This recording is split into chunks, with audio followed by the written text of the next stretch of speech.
Voices in the dark.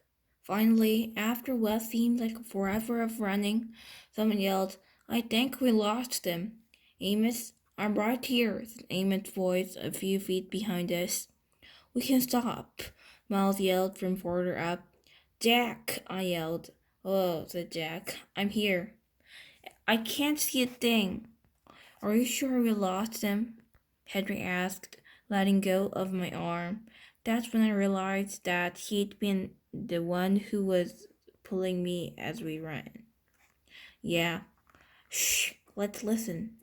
We all got super quiet, listening for footsteps in the dark. All we could hear were the crickets and the frogs and our own crazy panting. We were out of breath, stomach hurting, bodies bent over our knees. We lost them, said Henry. Whoa, that was intense. What happened to the flashlight? I dropped it. How did you guys know? Said Jack. We saw them before. They looked like jerks. You just rammed it into him, I said to Amos. I know, right? Laughed Amos. He didn't even see it coming, said Miles. He was like, Are you a freak too? And you were like, Bam, said Jack. Bam, said Amos, throwing a fake punch in the air.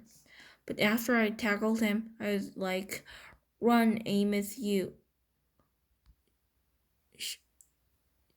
Shamuk, he's 10 times bigger than you.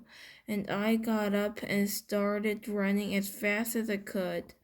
We all started laughing. I grabbed Augie and I was like, Run, said Henry.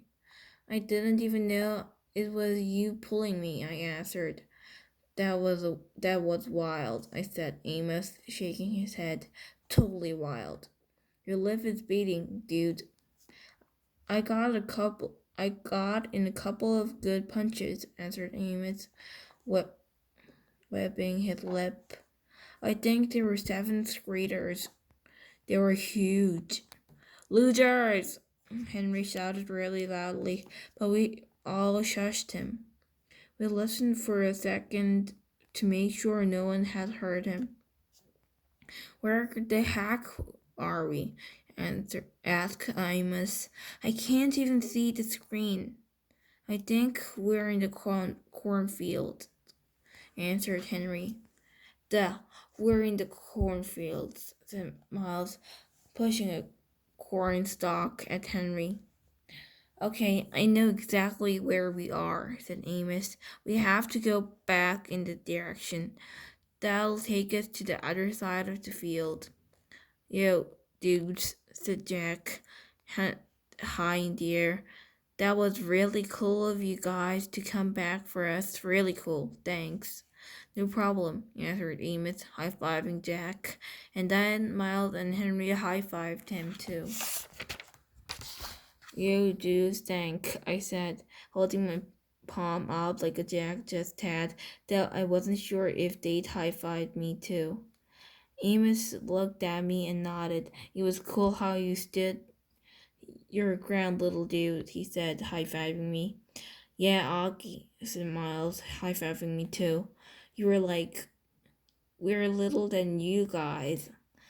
I didn't know what else to say, I laughed. Very cool, said Henry, and he high-fived me too. Sorry I ripped your sweatshirt. I looked down, and my sweatshirt was completely torn down the middle. One sleeve was ripped out, and the other ripped off, and other was so stretched out it was hanging down to my knees. Hey, your elbow is bleeding, said Jack. Yeah, I shrugged. It was starting to hurt a lot. You okay? Said Jack, seeing my face. I nodded. Suddenly I felt like crying, and I was trying really hard not to do that. Wait, your hearing aids are gone, said Jack. What? I yelled, touching my ears. The hearing aid band was definitely gone. That's why I felt like I was underwater.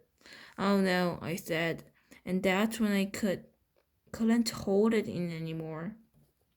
Everything that had just happened kind of hit me, and I couldn't help it. I started to cry, like a big crying, what Mom would call the waterworks. I was so embarrassed I hid my face in my arm, but I couldn't stop the tears from coming. The guys were really nice to me though. They patted me on the back. You're okay, dude. It's okay, they said. You're one brave little dude.